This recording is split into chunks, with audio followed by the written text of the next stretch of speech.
मीठे बच्चे, बाप जो शिक्षाएं देते हैं उन्हें अमल में लाओ। तुम्हें प्रतिज्ञा कर अपने वचन से फिरना नहीं, आज्ञा का उल्लंघन नहीं करना। प्रश्न है, तुम्हारी पढ़ाई का सार क्या है? तुम्हें कौन सा अभ्यास अवश्य करना है? उत्तर है, तुम्हारी पढ़ाई है वानप्रस्थ में जाने की। इस पढ़ाई का सार है वाणी से परे जाना। बाप ही सबको वापस ले जाते हैं। तुम बच्चों को घर जाने के पहले सतो प्रधान बनना है। इसके लिए एकांत में जाकर देह अभिमानी रहने का अभ्यास करो। अशरीरी बनने का अभ्यास ही आत्मा को सतो प्रधान बनाएगा। शांति। अपने को आत्मा समझ बाप को याद करने से तुम तमो प्रधान से सतो प्रधान बन जाएंगे और फिर ऐसे विश्व के मालिक बन जाएंगे। कल्प कल्प तुम ऐसे ही तमो प्रधान से सतो प्रधान बनते हो, फिर 84 जन्मों में तमो प्रधान बनते हो। फिर बाप शिक्षा देते हैं, अपने को आत्मा समझ बाप को याद करो। भक्ति मार्ग में भी तुम याद करते थे, परंतु उस समय मोटी बुद्धि का ज्ञान था। अब महीन बुद्धि का ज्ञान है। प्रैक्टिकल में बाप को याद करना है, यह भी समझाना है। आत्मा भी स्टार मिसल है, बाप भी स्टार मिसल है। सिर्फ वह पुनर्जन्म नहीं लेते, तुम लेते हो, इसलिए तुमको तमो प्रधान बनना पड़ता है। फिर सतो प्रधान बनने के लिए मेहनत करनी पड़ेगी। माया घड़ी घड़ी भुला देती है। अब अभूल बनना है, भूल नहीं करनी है। अगर भूले करते रहेंगे तो तुम और भी तमो प्रधान बन जाएंगे। डायरेक्शन मिलता है, अपने को आत्मा समझ बाप को याद करो। बैटरी को चार्ज करो तो तुम सतो प्रधान विश्व के मालिक बन जाएंगे। बाबा कहते हैं, मैं पुनर्जन्म में नहीं आता, इसलिए मैं तमो प्रधान नहीं बनता। हमारे 84 जन्म है, इसलिए धीरे धीरे धीरे हम तमो प्रधान बन जाते हैं। बाबा कहते हैं कि देह अभिमानी नहीं रहना है, कि देही अभिमानी रहने का अभ्यास करो। स्वयं को शरीर नहीं, अशरीरी बनने का अभ्यास करो तो तुम सतो प्रधान बन जाते। बाबा कहते हैं कि ये धीरे धीरे होगा। एकदम से तो एकदम आत्मिक स्थिति में हम थोड़ी देर तक रहते हैं, पर वापस देह में आ जाते हैं, विचार वो आ जाते हैं। आत्मा धीरे धीरे हमको थोड़ी थोड़ी देर में प्रैक्टिस करते रहना चाहिए कि अशरीरी बनने का बाबा कहे अभ्यास करो। और इस पढ़ाई का सारी क्या है? बाबा कहे कि वाणी से परे। वो कहते वानप्रस्थ पर, बाबा यहाँ क्या कह रहे हैं? वानप्रस्थ में जाने की ये पढ़ाई है। इस पढ़ाई से तुम वाणी से परे जाओ तो अंतर्मुखी बनना। बाबा कहे मैं जो शिक्षाएं देता हूँ इनसे तुम अमल में लाओ, प्रतिज्ञा करके वचन से फिरना नहीं। कुछ भी हो जाए, थोड़ी ज्यादा तो कुछ होता नहीं हमारे से, पर थोड़ा भी कुछ हो जाए तो बाबा को, बाबा ये हुआ, बाबा बाबा करते रहेंगे तो वो सब निकट निकल जाएगी। तो बाबा कहते हैं कि तुम पुनर्जन्म में आते हो। तो बाबा तो अवतरित होता है, ब्रह्मा बाबा के तन में आता है, ज्ञान सुनाता है और चला जाता है। बाबा तो इसलिए बाबा इस संसार के इसमें नहीं आता तो फिर वो तमो प्रधान नहीं बनता, वो सदा पवित्र रहता है शिव बाबा। और ब्रह्मा बाबा और हम सब बच्चों का 84 जन्म हम लेते हैं, इसलिए बाबा के तुम तमो प्रधान बन जाते हो। तो अभ्यास करो और शरीर बनना। बाबा कहते हैं कि मुझे याद करो तो विकर्म विनाश होंगे। तुम चढ़ते चढ़ते सतो प्रधान बन जाए। चढ़ेंगे धीरे धीरे, इसलिए भूलो मत, परंतु माया भुला देती है। बाप जो डायरेक्शन देते हैं वो हम मानते, प्रतिज्ञा करते करते फिर उस पर चलते नहीं। तो प्रतिज्ञा तो हम करते और हम सब चलना भी चाहते हैं, ऐसे थोड़ी क्या हमको नहीं जाना है सतयुग। और बाप की शिक्षाएं अच्छी नहीं लगती ऐसा नहीं, पर बाबा कहते कि चलते चलते ये हो जाता। तो बाप कहेंगे आज्ञा का उल्लंघन कर अपने वचन से फिरने वाले बाप से प्रतिज्ञा कर फिर अमल किया जाता है। बेहद का बाप जैसी शिक्षाएं देते हैं ऐसी शिक्षाएं और कोई देंगे नहीं। चेंज भी जरूर होना है। चित्र कितना अच्छा है, ब्रह्मा वंशी हो फिर विष्णु वंशी बनेंगे। यह है नई ईश्वरीय भाषा।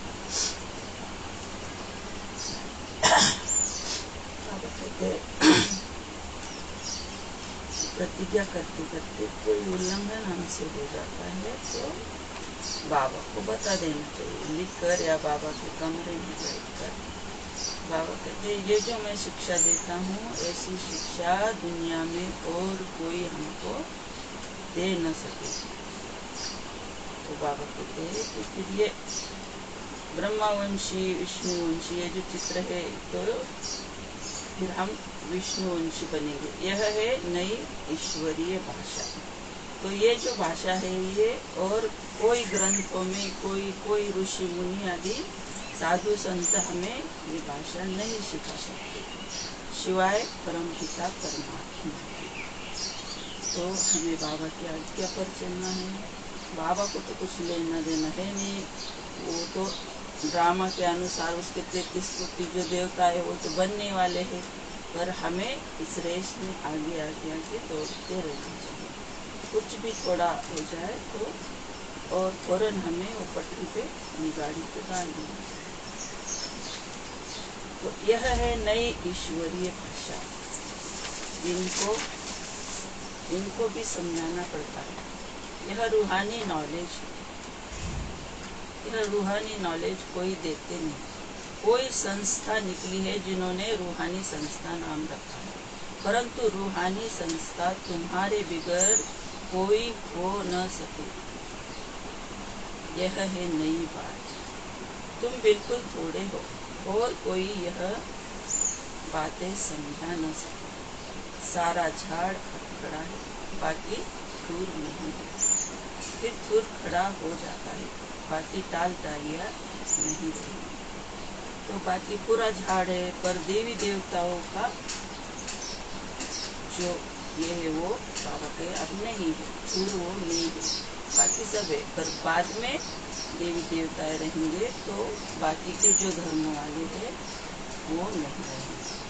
तो बाबा कहते हैं कि ये वह सब खत्म हो जाएगा। जब हम सतयुग में रहेंगे तब बाकी के जो धर्म वाले हैं वो बाबा के पास ऊपर रहेंगे, तो ड्रामा अनुसार एक एक नीचे आते जाएंगे। तो अभी तो देवी देवताओं के सिर्फ मंदिरों में चित्र है, तो असल में तो हमें पता है कि हमें पूज्य थे और हमें अब पुजारी बने हैं। तो चैतन्य में हम है और मूर्तियों की वो पूजा कर रहे हैं। तो ये सब बाबा के अब नहीं है। बाकी सब तो सब धर्म वाले तो थे। बेहद का बाप ही बेहद की समझानी देते हैं। अब सारी दुनिया पर रावण राज्य है। यह लंका है, वह लंका तो समुद्र के पार है। बेहद की दुनिया भी समुद्र पर है, चारों तरफ पानी है। वह हद की बातें है। बाप बेहद की बातें समझाते हैं। एक ही बाप समझाने वाला है। यह पढ़ाई है। जब नौकरी मिले, पढ़ाई की रिजल्ट निकले, तब तक पढ़ाई में लगे रहने चाहिए। उसमें ही बुद्धि चलती है। स्टूडेंट का काम है पढ़ाई में अटेंशन लेना, उठते बैठते चलते फिरते याद करना है। स्टूडेंट की बुद्धि में यह पढ़ाई रहती है। इम्तिहान के दिनों में बहुत मेहनत करते हैं कि कहाँ नापास न हो जाए। आज सवेरे बगीचे में जाकर पढ़ते हैं, क्योंकि घर में शोर के वाइब्रेशन रहते हैं। बाबा कहते हैं कि वो जो स्टूडेंट है, वो जो पढ़ते हैं, वो आखिरी तक पढ़ते हैं, एग्जाम आने तक। और एग्जाम के टाइम में और ही ज़्यादा पढ़ाई करते हैं। तो घर में शोर रहता है तो कोई छत पे जाते हैं, कोई बगीचे में जाकर पढ़ते हैं। तो घर में शोर के वाइब्रेशन रहते। तो बाबा इसमें से हमें भी क्या सिखा रहे हैं कि सवेरे जब हम उठते हैं तो सब सोए हुए रहते हैं, तो बाबा की याद में हमें बैठना चाहिए। और ऐसे दिन भर में भी कहीं घर में ज़्यादा ये हो तो फिर थोड़ा अलग जाकर हमें अशरीरी बनने का अभ्यास करना चाहिए। बाबा कहते हैं वो स्टूडेंट जब तक उनको नौकरी ये नहीं मिलती, जब तक वो पढ़ते रहते, ऐसे भी हमें भी ऐसे ही नहीं मिलती। तो बाबा ये क्यों कह रहा है? इसमें से हमें ये पॉइंट्स निकालते रहने चाहिए और अपनी बुद्धि को दिन भर काम देते रहना चाहिए कि बाबा ने ऐसा क्यों कहा। तो बाबा पे मेहनत करते हैं, वो भी मेहनत करते हैं, कहीं नापास न हो जाए। हमें भी ये सब पॉइंट्स बुद्धि में रखना चाहिए। नहीं, मुझे ये करना है, मुझे अशरीरी बनने का अभ्यास करना है। थोड़ी देर से संसार की बातों से, इससे थोड़ा अलग होके ये सब करना चाहिए। भगवान कह रहा है तो जरूर इसके पीछे कोई राज ही होगा, तभी तो कह रहा है ना। बाप ने समझाया है, देही अभिमानी होने का अभ्यास डालो, फिर भूलेंगे नहीं। एकांत के स्थान तो बहुत है। शुरू में क्लास पूरा कर तुम सब पहाड़ों पर चले जाते थे। अब दिन प्रतिदिन नॉलेज डीप होती जाती है। स्टूडेंट को एम ऑब्जेक्ट याद रहती है। यह है वानप्रस्थ अवस्था में जाने की पढ़ाई। सिवाय एक के और कोई पढ़ा न सके। साधु संत आदि सब भक्ति ही सिखलाते हैं। वाणी से पढ़े जाने का रास्ता एक बाप ही बतलाते हैं। एक बाप ही सबको वापस ले जाते हैं। अब तुम्हारी है बेहद की वानप्रस्थ अवस्था। तो आज बाबा ने इस पर पूरा जोर दिया है, करिए आज पक्का कर लेना है। वाणी से पढ़े, अंतर्मुखी होने का हमें अभ्यास करना है, जिसको कोई भी नहीं जानते हैं। बाप कहते हैं, बच्चे तुम सब वानप्रस्थी हो। सारी दुनिया की वानप्रस्थ अवस्था है। कोई पढ़े व न पढ़े, वापिस सबको जाना है। जो भी आत्माएं मूल वतन में जाएंगी, वह अपने अपने सेक्शन में चली जाएंगी। आत्माओं का झाड़ भी वंडरफुल बना हुआ है। यह सारा ड्रामा चक्र बिल्कुल एक्यूरेट है, जरा भी फर्क नहीं। बाबा कहते कि बाबा ने कल भी कहा था कि अपने अपने सेक्शन में सब चले जाएंगे। तो बाकी के सब आ रहेंगे, तो हम सब सतयुग में आएंगे। बाकी की सब आत्माएं बाबा के पास ऊपर रहेंगी। तो बाबा के तुम ये अभ्यास करते रहो, मूल वतन में वहाँ की शांति। अभी से हम उसकी प्रैक्टिस करेंगे तो अंत में ऑटोमेटिक आत्मा को प्रैक्टिस हो जाएगी कि बस यहाँ से निकल के वही जाना है। इधर उधर भटकी भी नहीं की आत्मा, क्योंकि उसको रास्ता पता है ना, इसलिए वो अभी से अभ्यास करते रहो बाबा को। बच्चे जितना पहलवान बनेंगे तो माया भी जबरदस्त लड़ेगी। मल्ल युद्ध होता है ना, उसमें बड़ी संभाल रखते हैं। पहलवानों को पहलवान जानते हैं। यह भी ऐसे है, महावीर बच्चे भी है, उनमें भी नंबरवार है। अच्छे अच्छे महारथियों को माया भी अच्छी तरह तूफान में लाती है। बाबा ने समझाया है, माया कितना भी हैरान करे, तूफान लाए, तुम खबरदार रहना, कोई बात में हारना नहीं। मनसा में तूफान भल आए, तूफान आते हैं गिराने के लिए। माया की लड़ाई न हो तो पहलवान कैसे कहेंगे। माया के तूफानों की परवाह नहीं करनी है। तो ये इतनी सारी बातें तो भगवान ही समझा सकता है हमको। अगर कोई कुछ दे भी और बोले ये इतना समझाओ बैठ के, तो हम तो नहीं समझा सकते। ये तो परम पिता परमात्मा जो हमारा माता पिता है, पूरी आत्माओं का, वही ये ज्ञान समझा सकता है। बाबा कहते हैं माया तो आएंगी पर तुम हारो मत। पहलवानों के साथ तो वो और ही बलवान बन के आएंगी। अगर माया नहीं आएंगी तो कैसे फिर समझेंगे कि तुम ये हो, महावीर हो। आज महावीर जयंती भी लोग मना रहे हैं ना, हनुमान जयंती। तो बाबा हमको आश्वासन देते हैं कि तुम महावीर बच्चे हो। तो तूफान तो सबके साथ आएंगे ही, मनसा में आएंगे, तो ये सब गिराने के लिए आते हैं, वो आते ही रहेंगे लास्ट तक, सभी के साथ आए। बाबा कहते हैं तो इससे तुम डरो नहीं, तूफानों की परवाह नहीं करो, आगे आगे बढ़ते रहो। तूफान भी हमारे लिए तोहफा बन जाता है।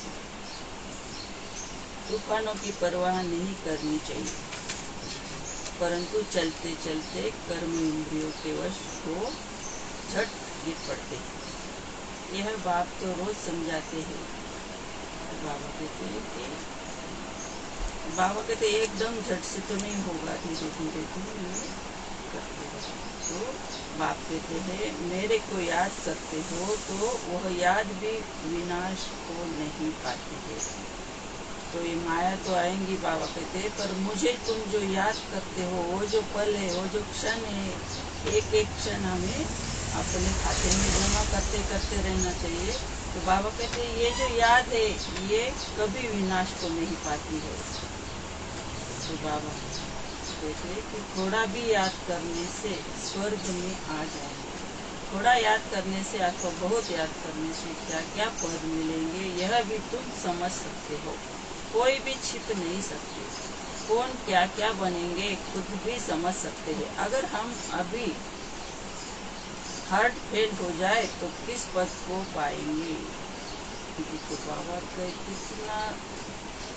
कितनी बारीकी बातें ये ऐसी तो कोई पढ़ा नहीं सकता। बाबा कहते हैं कि अभी हार्ट फेल हो जाए इसी क्षण तो क्या पद पाएंगे, ये स्वयं को स्वयं देखना। अगर इसी वक्त आत्मा निकले तो कहाँ कहाँ फंसी हुई है इन सब बातों में। तो बाबा कहे तुम स्वयं भी तुम्हारा पद क्या मिलने वाला है ये तुम स्वयं भी जान सकते हो। बाबा से पूछ भी सकते हैं, आगे चलकर आते ही समझते जाएंगे। विनाश सामने खड़ा है। तूफान बरसात नेचुरल कैलेमिटी पूछ कर नहीं आती है। रावण तो बैठा ही है। यह बहुत बड़ा इम्तिहान है। जो पास होते हैं वह ऊंच पद पाते हैं। राजा एक जरूर समझदार चाहिए, प्रजा को संभाल सके। बाप तुमको पढ़ाकर स्वर्ग का मालिक सतो प्रधान बनाते हैं। तुम जानते हो सतो प्रधान से फिर तमो प्रधान बने। अब बाप की याद से सतो प्रधान बनना है। पतित पावन बाप को याद करना है। बाप कहते हैं मन मना भव। पूरी मुरली का साथ यही है, मन भगवान में लगाओ। मन हो। पतित पावन बाबा को ही याद हमें करना है। यह है वही गीता का एपिसोड, सबल सिरताज बनने की गीता है। बनाएंगे तो बाप तुम्हारी बुद्धि में सारी नॉलेज है। जो अच्छे बुद्धिमान है उनके पास धारणा भी अच्छी होती है। बाबा कहते हैं कि तुम स्वयं का पद अभी हमें निश्चय कर लेना है कि मैं क्या बनूंगा। मैं तो राजा बनूंगा और प्रजा को संभाल भी सकता हूँ। तो अभी ये जो हमारी प्रजा है ये इसको हम आप संभालेंगे तो ऑटोमेटिक वो सब आगे की मिशन सब होता जाएगा। अच्छा, मीठे मीठे सिखिलते बच्चों प्रति माता पिता बाप दादा का या प्यार और बुद्धिमानी रूहानी बाप की रूहानी बच्चों को हम रूहानी बच्चों की रूहानी बाप दादा को या प्यार बुद्धिमानी वाह बाबा शुक्रिया। रात्रि का क्लास बच्चे यहाँ क्लास में बैठे हैं और जानते हैं हमारा टीचर कौन है। यह नहीं याद कि हमारा टीचर कौन है। स्टूडेंट को सारा समय याद रहता है, यहाँ भूल जाते हैं। टीचर जानते हैं बच्चे मुझे घड़ी घड़ी भूल जाते हैं। ऐसा रूहानी बाप तो कब मिला नहीं, संगम युग पर ही मिलता है। सतयुग और कलयुग में तो जिस्मानी बाप मिलते हैं। यह याद दिलाते हैं कि बच्चों को पक्का हो जाए कि यह संगम युग है, इसमें हम बच्चे ऐसे पुरुषोत्तम बनने वाले हैं। तो बाप को याद करने से तीनों ही याद आनी चाहिए। टीचर को याद करो तो भी तीनों याद, गुरु को याद करो तो भी तीनों याद आनी चाहिए। यह जरूर याद करना होता है। मुख्य बात है पवित्र बनने की। पवित्र को सतो प्रधान ही कहा जाता है। वह रहते ही सतयुग में अभी चक्र लगाकर आए हैं। संगम युग है, कल्प कल्प बाप ही आते हैं, पढ़ाते हैं। बाप के पास तुम यह भी जानते हो यह सच्चा सदगुरु है और बरोबर मुक्ति जीवन मुक्ति धाम का रास्ता बताते हैं। ड्रामा प्लान अनुसार हम पुरुषार्थ कर बाप को फॉलो करते हैं। यह शिक्षा पाकर फॉलो करते हैं। जैसे यह सीखते हैं वैसे तुम बच्चे भी पुरुषार्थ करते हो। देवता बनना है तो शुद्ध कर्म करना है। और बहुत खास बात है बाप को याद करने की। और क्या खास बात है? बाप को याद करने की। बाबा कहते हैं एक को याद करेंगे तो तीनों याद आते। सतगुरु को याद करेंगे तो बाप टीचर सतगुरु तीनों याद आ जाते। तो बाप से तो हमको वर्षा मिलेगा, टीचर से तो पढ़ाई पढ़ रहे हैं और सतगुरु से सदगति में हम चले जाएंगे। तो एक को याद करने से तीनों याद आ जाते। समझते हैं बाप को भूल जाते हैं, शिक्षा को भी भूल जाते हैं और याद की यात्रा को भी भूल जाते हैं।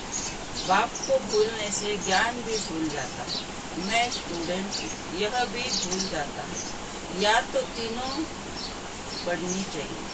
बाप को याद करें तो टीचर सदगुरु जरूर याद करेंगे। शिव बाबा को याद करते हैं तो साथ साथ दैवी गुण भी जरूर चाहिए। बाप की याद में है करामत। करामत जितनी बाप बच्चों को सिखलाते हैं उतनी और कोई सिखला न सकता। तमो प्रधान से हम इसी जन्म में सतो प्रधान बनते हैं। तमो प्रधान बनने में पूरा कल्प लगता है। अभी इस एक ही जन्म में सतो प्रधान बनना है। इसमें जो जितनी मेहनत करेंगे सारी दुनिया को मेहनत कर नहीं सकती। दूसरे धर्म वाले मेहनत नहीं करेंगे। बच्चों ने साक्षात्कार किया है। बाबा कहते हैं कि मेहनत करो सतो प्रधान बनने की। एक ही जन्म और थोड़ा और बहुत थोड़ा समय आप बाकी है। हमें दुनिया की सारी बातों को अभी भूल जाना है। बस बाबा बाबा करते रहे। बाबा दूसरे धर्म वाले भी याद करेंगे। बस बाबा के हमें लाडले बच्चे भी बाबा को याद करेंगे और बाबा भी हमें याद करते रहते हैं। धर्म स्थापक आते हैं, पाठ बजाया हुआ है, फलानी फलानी देश में तमो प्रधान में वह आते हैं। समझ भी सकते हैं कि हम सतो प्रधान बनते हैं और सभी बनेंगे। पवित्रता का दान बाप से लेंगे। सभी बुलाते हैं हमको यहाँ से लिबरेट कर घर ले चलो, गाइड करो। यह तो ड्रामा प्लान अनुसार सभी को घर जाना है। अनेक बार घर जाते हैं। कोई तो पूरे 5000 वर्ष घर में नहीं रहते, कोई तो पूरे 5000 वर्ष रहते। अंत में आएंगे तो कहेंगे 4999 वर्ष शांति धाम में रहेंगे। हम कहेंगे हम 4999 वर्ष इस सृष्टि पर रहे। तो बाबा कहते हैं कि कोई पूरी जो विश्व की पूरी आत्माएं वो 5000 वर्ष ऊपर भी नहीं रहती और नीचे भी नहीं रहती। उनको थोड़ा नीचे आकर फौरन ऊपर जाकर 1 वर्ष के लिए आएंगे, कोई तो उससे भी कम, पर नीचे आकर उनको जाना ही नहीं। पर हम ऐसा नहीं कहेंगे कि हम वही रहेंगे। बाबा कहे तुम्हारे 83-84 जन्म तुमने लिए है, तुम थोड़ा समय रहेंगे। और ब्रह्मा बाबा का हम हिसाब लगा सकते, ये पढ़ाई है ना, तो इसमें हमें हिसाब लगाना है कि ब्रह्मा बाबा तो कितना समय वो ऊपर रहा होगा, क्योंकि वो तो अभी से सूक्ष्म होता नहीं, कब से बाबा ने ऊपर ही नहीं तो बुला लिया। तो ब्रह्मा बाबा तो थोड़ा जाएगा, दरवाजा खोलकर और नीचे आ जाएगा। ऐसे बाबा कहते हैं कि नीचे भी कोई नहीं रहता है और ऊपर भी पूरे 5000 वर्ष कोई नहीं रहता। तो बाबा कहते 83-84 जन्म लिए है तो जरूर होशियार होंगे, वहाँ जरूर पहले आए होंगे। अच्छा, धारणा के लिए सतो प्रधान बनने के लिए याद की यात्रा से अपनी बैटरी चार्ज करनी है, अभूल बनना है, अपना रजिस्टर अच्छा रखना है, कोई भी गफलत नहीं करनी है, कोई भी बेकायदे कर्म नहीं करना है, माया के तूफानों की परवाह न कर कर्म इंद्रियोजित बनना है। वरदान सेवा द्वारा खुशी, शक्ति और सर्व की आशीर्वाद प्राप्त करने वाली पुण्य आत्मा हो। सेवा का प्रत्यक्ष फल खुशी और शक्ति मिलती है। सेवा करते आत्माओं को बाप के वर्षे का अधिकारी बना देना, यह पुण्य का काम है। जो पुण्य करता है उसको आशीर्वाद जरूर मिलती है। सभी आत्माओं के दिल में जो खुशी के संकल्प पैदा होते हैं वह शुभ संकल्प आशीर्वाद बन जाते हैं और भविष्य भी जमा हो जाता है। इसलिए सदा अपने को सेवाधारी समझ सेवा का अविनाशी फल खुशी और शक्ति सदा लेते रहो। तो बाबा कहे कि सेवा, सबकी सेवा करना यही आशीर्वाद मिलता है। तो शुभ संकल्प हम करते हैं तो वो आशीर्वाद के स्वरूप में हमें वापस मिल जाता है। सुंदर वरदान बाबा ने दिया। स्लोगन है, मनसा वाचा की शक्ति से विघ्न का पर्दा हटा दो तो अंदर कल्याण का दृश्य दिखाई दे। मनसा वाचा की शक्ति से विघ्न जो है आते हैं हमारे अंदर ही, विघ्न सब जो भी संकल्प अच्छे शुभ संकल्प हम करेंगे तो विघ्न का पर्दा ऑटोमेटिक हट जाएगा, तो अंदर कल्याण ही कल्याण समाया। अच्छा, ओम शांति। कम